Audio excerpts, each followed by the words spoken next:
Okay, this is 2021 R5, continuing on with tributary area reductions in Studio that have been added in this version.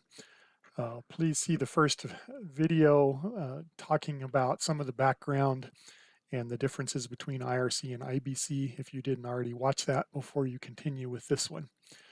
Um, so for IRC, we're going to take a look at a girder here. This is just a simple girder. I have put the live load at 10 and it has increased it to 16 for the pitch, okay, for the minimum live load. And then in the component load dialog, girder loads, I just put in that this is carrying half of 20 feet, or it's carrying a 20-foot span. It takes half of that automatically. And so what the program does with that is it takes a look at the dead load only load case and it looks at the reactions from that. So what the program will do, and this is the same for IRC or IBC, okay, doesn't matter in this case, it looks at the total dead load that's on the truss, which includes the dead load from whatever loads that this is carrying as a girder, right?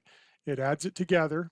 So you got basically 2280 times 2, and then it divides that by the total amount of dead load PSF that you're running in this job. So in this case, it's 7 and 10. So you got 17 pounds per square foot. So that total load, that total dead load divided by 17 gives you what the tributary area is, okay? So if I go to results here and look at the engineering calcs tab, you will see here that we've got in the engineering calcs the adjustment for the top chord live load, and it will show you uh, what it's doing here to come up with the factors in the load that it's using. So IRC, it's got the spacing, the span, it's got all of this, right? Uh, so it's calculating the spacing times the span divided by 144 to get the tributary area just from the spacing times the span. This is what it was doing already, although we didn't have it in the engineering calcs here. And then it's showing that the pitch reduction is based on a 412, okay?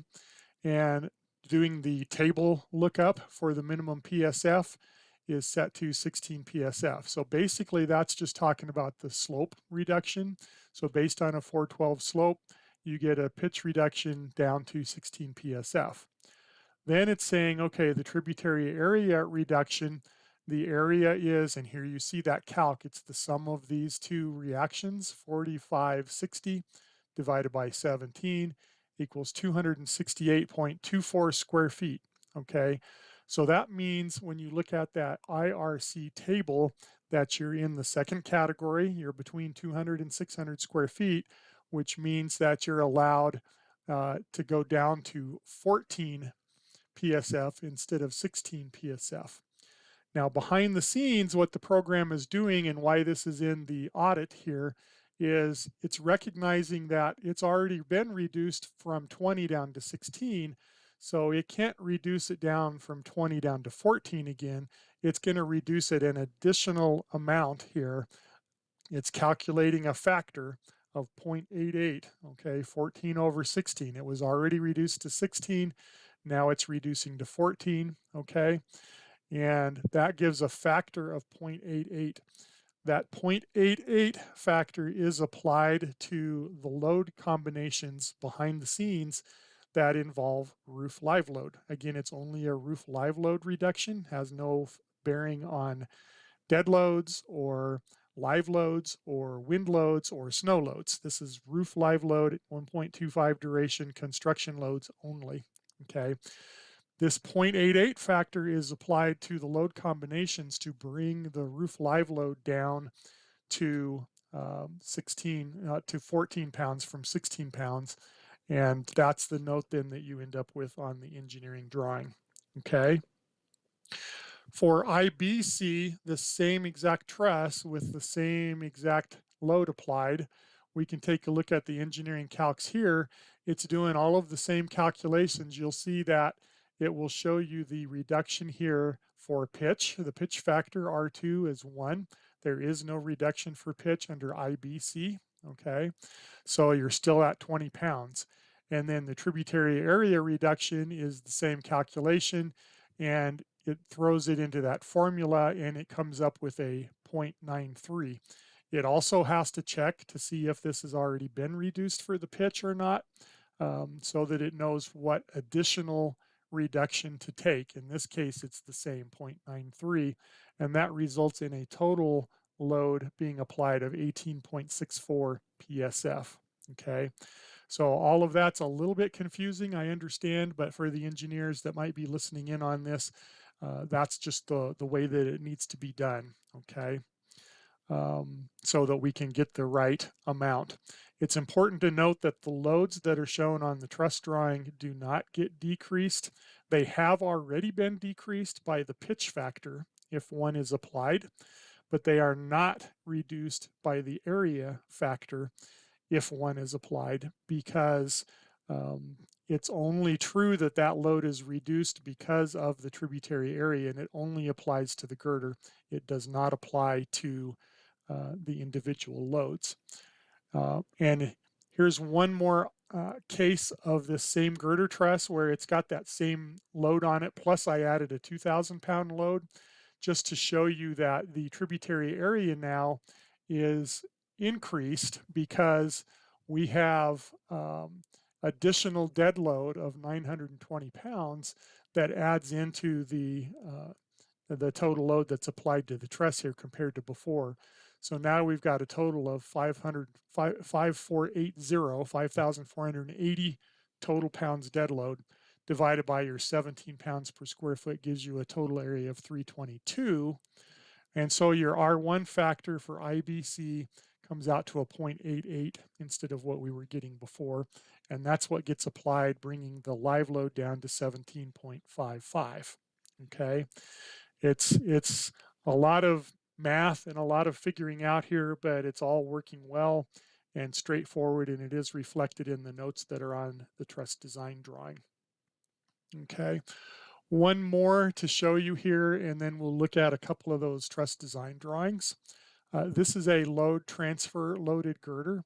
It does also apply to load transfer point loads, assuming that they have dead load. When you look at the dead load only load case, you see again what the total load is here. So it includes the contribution from the tie-in trusses, which means it's going to include the area that those tie-in trusses represent. Okay, so if we look again here at the engineering calcs, you'll see what's going on in here.